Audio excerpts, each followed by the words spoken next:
ఇప్పుడే country delight యాప్ని download చేసుకోండి. Download the country delight app now.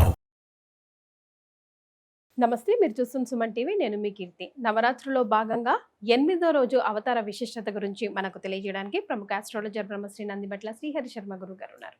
నమస్తే గురుగారు. వాగర్థావివ సంపృక్తౌ వాగర్థ ప్రతిపత్తయే జగతః పితరౌ వందే పార్వతీ పరమేశ్వరౌ. ఆదిత్యాయ చ సోమాయ మంగళాయ బుధాయ చ గురు శుక్ర శనిభ్యశ్చ రాహవే కేతవే నమః.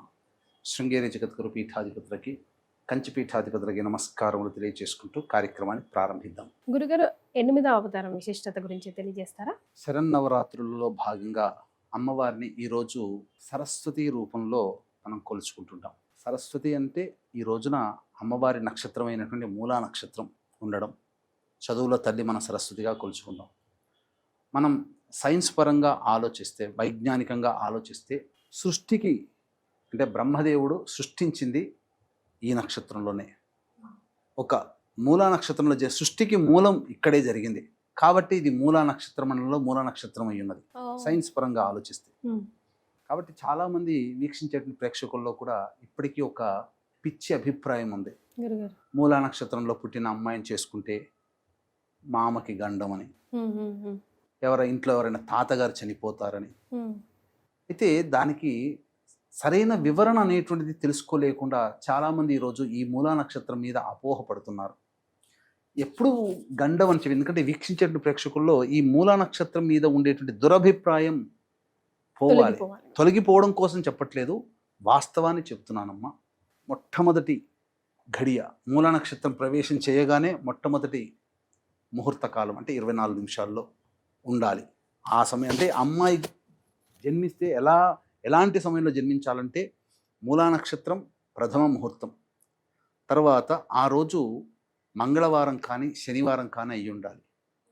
ఆ రోజు వరియాన్ యోగము కానీ, వ్యాఘాత యోగము కానీ, గండయోగం ఇలాంటి దుష్ట యోగములు ఉండాలి. భద్రాకరణము లాంటి ఉండాలి.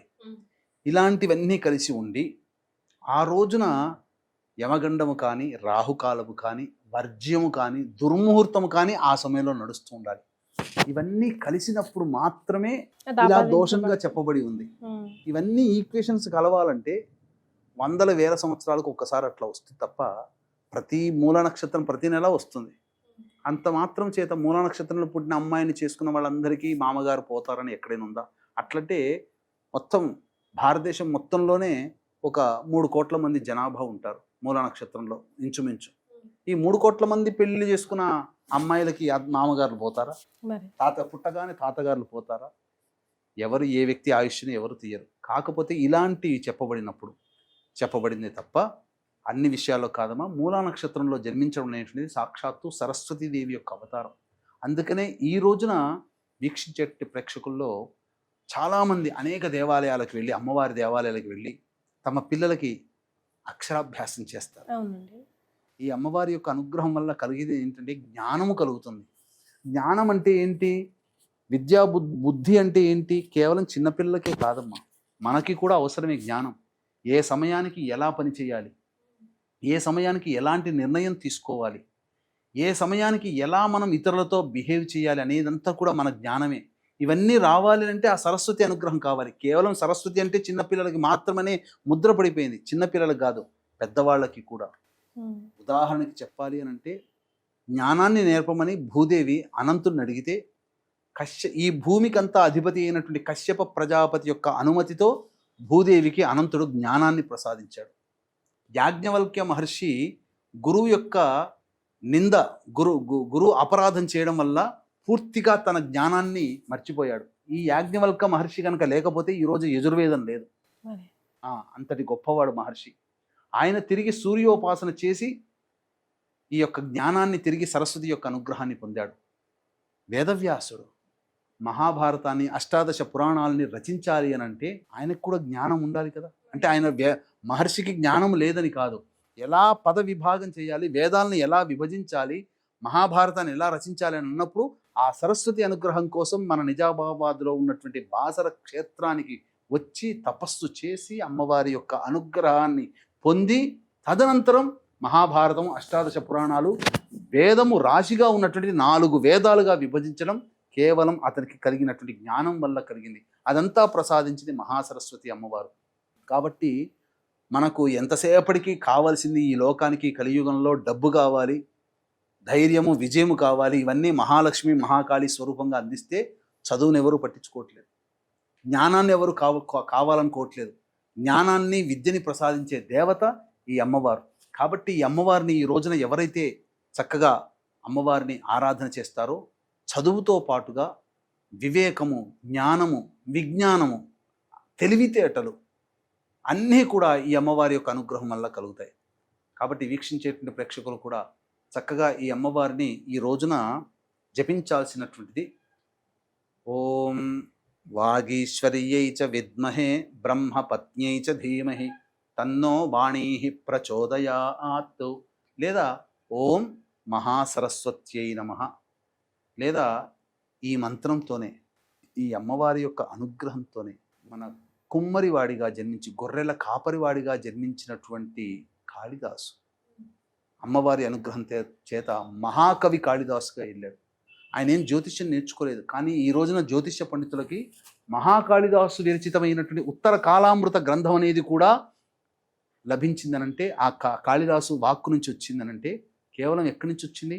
ఐం అనే బీజాన్ని పఠించడం ద్వారా. ఇప్పటికీ ఉజ్జయిని ప్రాంతంలో ఉన్నటువంటి కాళేశ్వరుని యొక్క దివ్య సన్నిధిలో కూడా ఆ అమ్మవారి యొక్క విగ్రహం, అష్టాదశ శక్తిపీఠాలలో భాగంగా ఆ అమ్మవారు ఉంది. కాబట్టి ఐం బీజం అనేటువంటిది మహా సంబంధించినటువంటి జ్ఞానాన్ని, మేధస్సుని ఇస్తుంది. ఎవరి పిల్లలకైతే మేధస్సు పనిచేయదో, అన్ని చదివింది గుర్తు ఉండదో, అటువంటి వాళ్ళందరూ ఈ అమ్మవారి నామాన్ని, వాగీశ్వరి అయి నమః అనే నామాన్ని 1008 సార్లు ఈరోజు జపం చేయాలి. అమ్మవారి యొక్క అనుగ్రహ ప్రభావం చేతనే తెనాలి రామకృష్ణుడు అష్టదిగ్గజాలలో భాగంగా కృష్ణదేవరాయలు యొక్క సంస్థానంలో ఒకడై ఉన్నాడు. ఆ తెలివితేటలు అన్నీ ఎక్కడి నుంచి వచ్చాయి? అమ్మవారు ఈ స్వరూపముగా. అంటే ఏ దేవిని కొలిచినా అమ్మవారు ప్రత్యక్షమైంది మాత్రం సరస్వతి స్వరూపముగా తెనాలి రామకృష్ణుల వారికి, కాళిదాస మహామునుల వారికి లభించి, మహాకవి వారికి లభించి, తద్వారా సరస్వతి రూపంలో దర్శనమిచ్చింది. వాళ్ళు పూజించింది మాత్రం అమ్మవారినే, కానీ అమ్మవారు అనుగ్రహించింది మాత్రం సరస్వతి రూపంలో అనుగ్రహించింది. కాబట్టి మనం అందుకనే నవరాత్రుల్లో కేవలం ప్రధానంగా అమ్మవారిని మనం శక్తి స్వరూపముగా, దుర్గా స్వరూపముగా భావించుకుంటూ పూజ చేస్తే అందులో ఏ రూపంలో, ఏ విధంగా, ఎవరికి ఎలా అనుగ్రహిస్తుందో తెలియదు. కాబట్టి 9 విధాలుగా 9 విధాలైనటువంటి అమ్మవారి రూపంలో, అమ్మవారి అలంకరణలతో, అమ్మవారి నామాలతో 9 రోజుల పాటు పూజ చేసుకొని మనం తరిస్తాం. కాబట్టి ఈ అమ్మవారిని 7వ రోజున, మూలా నక్షత్రం ఉన్నటువంటి రోజున సరస్వతి యొక్క అలంకరణ, సరస్వతి అమ్మవారి విధానంగా మనం పూజ చేసుకోవాలి. అమ్మవారికి ఇష్టమైన రంగు, నైవేద్యం గురించి చెప్పండి గురుగారు. అమ్మవారికి తెలుపు రంగు అంటే చాలా ఇష్టం. అందరు అమ్మవార్లు ఎర్ర కలువ పూలతో, ఎర్ర తామర పుష్పాలతో ఉంటే, అమ్మవారు కూర్చునేటువంటి ఆసనము తెల్ల తామర పుష్పం మీద కూర్చొని ఉంటుంది. చేతిలో ఒక పుస్తకము, జపమాల, అలాగే ముందర నెమలి సింహాసనం, నెమలి మీద కూర్చొని ఉండడం, తరువాత చక్కగా వీణ వాయిస్తున్నట్టుంది, తెల్లటి వస్త్రము ధరిస్తుంది. శాంతికి, చిహ్నానికి కారకత్వం అమ్మవారు. అమ్మవారికి ఇష్టమైనటువంటి నైవేద్యము దధ్యోజనము, బెల్లం పాయసం కూడా పెట్టవచ్చునమ్మా. అలాగే అమ్మవారిని ఈ రోజున తెల్లటి పుష్పాలతో కనుక అర్చించినట్లయితే అమ్మవారు శీఘ్రంగా అనుగ్రహిస్తుంది. కాబట్టి వీక్షించేటువంటి ప్రేక్షకులు ఈ విధంగా అమ్మవారిని స్తుతించండి ఈ రోజున. అలాగే ప్రేక్షకులకి గమనిక, అక్టోబర్ 6వ తారీఖు రోజున ఆశ్వీజ పౌర్ణమి. ఈ సందర్భంగా మన పీఠమాధ్వర్యంలో మీ యొక్క కోరిక నెరవేరాలనేటువంటి సదుద్దేశంతో వాంఛా కల్పలత సిద్ధి హోమం, అంటే శ్రీచక్రార్చనలో భాగంగా ఈ అమ్మవారు మహా అగ్రరూపంలో ఉంటుంది. తరువాత మీ జాతకరీత్యా కలుగు విద్య, వివాహ, ఉద్యోగ, దాంపత్య, అనారోగ్య సమస్యల నివారణకి సర్వదోష నివారణ హోమాలతో పాటుగా అక్టోబర్ 10వ తేదీన గురుగ్రహము కర్కాటక రాశిలో ఉచ్చస్థితిలో ఉంటుంది. కాబట్టి గురువు అనుగ్రహం ఉంటే అన్ని విధాలుగా సకల కార్యాల్లో దిగ్విజయం. కాబట్టి అందరికీ మంచి జరగాలనే ఉద్దేశంతో గురుగ్రహ అధిష్టాన దేవతగా ఉన్నటువంటి దక్షిణామూర్తి మరియు దత్తాత్రేయ మూలమంత్ర హోమాలన్నింటిని జరిపించి శక్తిపాతం చేసినటువంటి కరుంగలిమాల ఇవ్వడం జరుగుతుంది. అవకాశం ఉన్న వాళ్ళు కార్యక్రమ తదనంతరం కాంటాక్ట్ చేసి పూర్తి వివరాలు, మీ గోత్రనామాదులు నమోదు చేసుకోవచ్చు. చాలా సంతోషం గురుగారు. ఈరోజు అమ్మవారి మహాసరస్వతి అవతార విశేషాలు తెలియజేశారు. అయితే ఇప్పటివరకు వీడియోస్ రూపంలో గురుగారు 8 రోజుల పాటు ఎలాంటి నైవేద్యం, ఎలాంటి అవతారం, అలాగే అమ్మవారికి ఎలాంటి రంగు చాలా ఇష్టం అన్న విషయాలు తెలియజేశారు కదా. ఇకపోతే లాస్ట్ 3 రోజులు స్వయాన గురుగారి ఆధ్వర్యంలో ఇంట్లోనే మన యథాశక్తి పూజ విధానం సంపూర్ణంగా ఎలా చేసుకోవాలి, అన్ని రోజుల పాటు చేసుకోలేకపోయినా కనీసం లాస్ట్ 3 రోజులైనా పూజా విధానం ఎలా చేసుకోవాలన్నది గురుగారి ఆధ్వర్యంలోనే తెలుసుకుందాం. చాలా సంతోషం అండి, ధన్యవాదాలు. సర్వం శ్రీ ఉమామహేశ్వర పరబ్రహ్మార్పణమస్తు.